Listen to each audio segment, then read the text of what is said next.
Hello, welcome to the final instalment of the Trappistes Rochefort trilogy, and now I'm really in the presence of greatness. This beer I had before, and it really blew me away. And if you go on ratebeer.com and put in Trappistes Rochefort number 10, it's 100 out of 100. I think it's one of the top 20 beers of the world. Top 20 beers of the world. Some people think, oh, what's he talking about? I think this beer is definitely one of the world's greatest beers, without a shadow of a doubt. So, I don't really want to open it, to be honest, because it just looks beautiful in the bottle itself. So, boys and girls, let me introduce you to a bit of a star in the beer world. Trappistes Rochefort number 10. 11.3% ABV.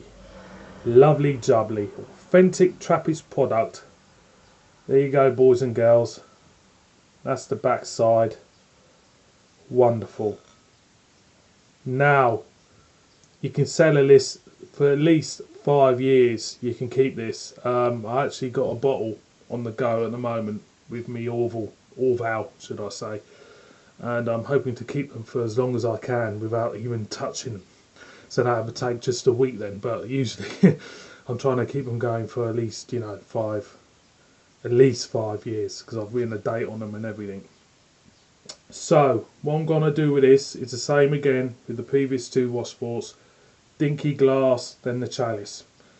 So let's crack this beauty open. Without further ado, like we do. Oh, loads of CO2 there. And there you go, boys and girls. 10. Lovely jubbly. Look at that. 10. Beautiful. So, 15 monks work in this monastery. So they're celibate as well. And, and they produce stuff like this. Unbelievable. So let's go on the next, see what we get. Oh, it smells richer than the 8. It smells getting more woodiness there. It's just kind of intensified since from the 8. And maybe a dark prune as well now. The prune's coming in, but not really a lot there. So I'll get the dinky glass out. Pour a little bit of her.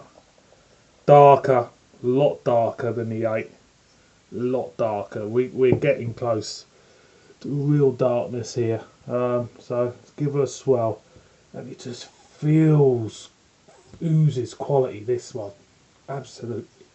Excuse me, that's the 8 coming up. Look at that real darkness there. Oh yeah, that's beautiful. Beautiful. I have to try and describe this. I'm getting a prune now.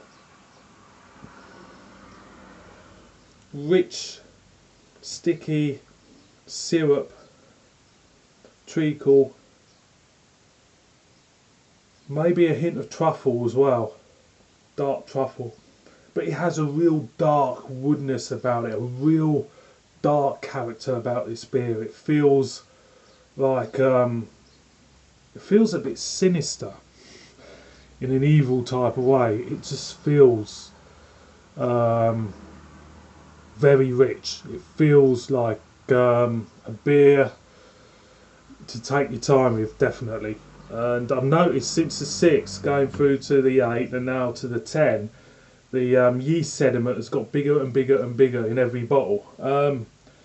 The temperature wise, it's 12 to 14 degree. I don't know if you can see that on the label underneath the chalice there, 12 to 14 degree.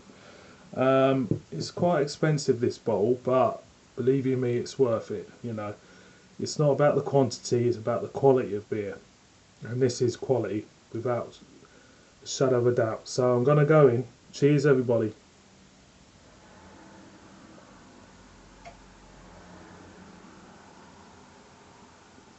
Oh, that's wonderful. Oh, that is beautiful. Right, how am I going to... Oh, that's beautiful. Just going again. God, that.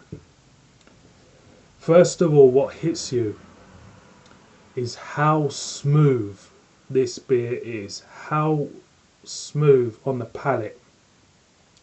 You know, the 6 was a little bit rough, the 8 was better, but the 10, you know, someone said to me, right, in the beer shop, the guy said to me, the 8's just like the 10.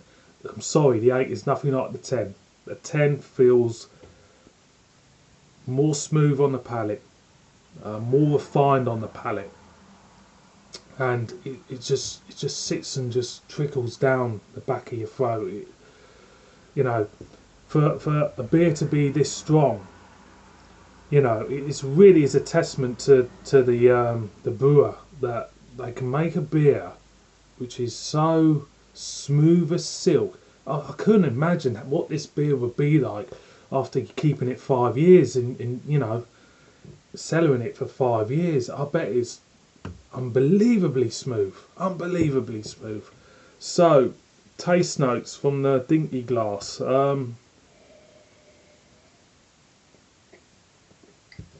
Getting a slight hint of chocolate, only a little tipple of chocolate thrown in. Like I say, the fuggle, the truffle is getting brought into play here,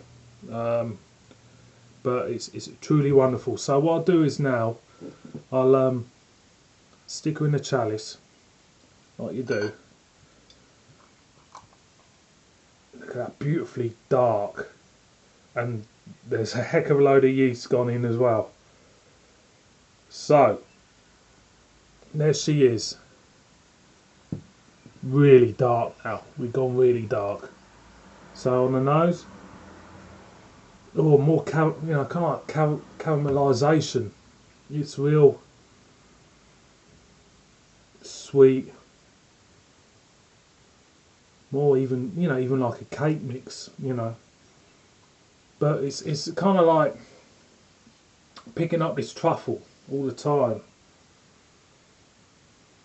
But it actually smells glorious. I'm getting a nice big lump of yeast in the top here. So, cheers everybody.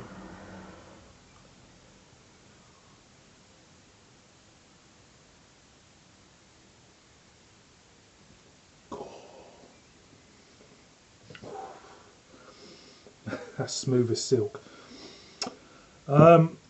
There's not much difference between the chalice and the dinky glass I've got here, to be honest with you.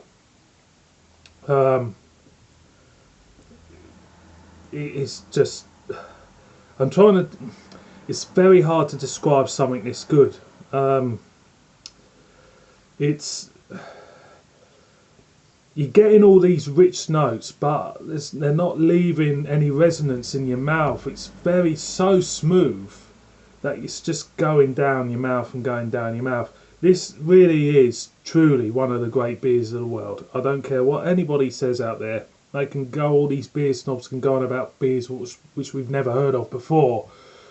But for Trappistes Rochefort 10, I would say, so far in my beer tasting career, which is about 3 years old, and I've hit over 300 beers, for me, this is my number one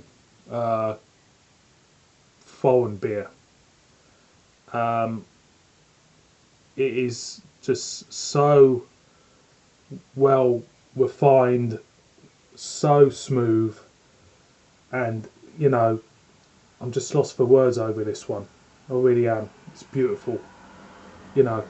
It really is one of the leaders of the pack. So boys and girls, this is my longest review ever, and it's anyway, you know the score. Trappistes Rochefort number 10. The bottle's a £5. It's well worth a £5, believe you me. So boys and girls, until next time, cheers. See you on my next one.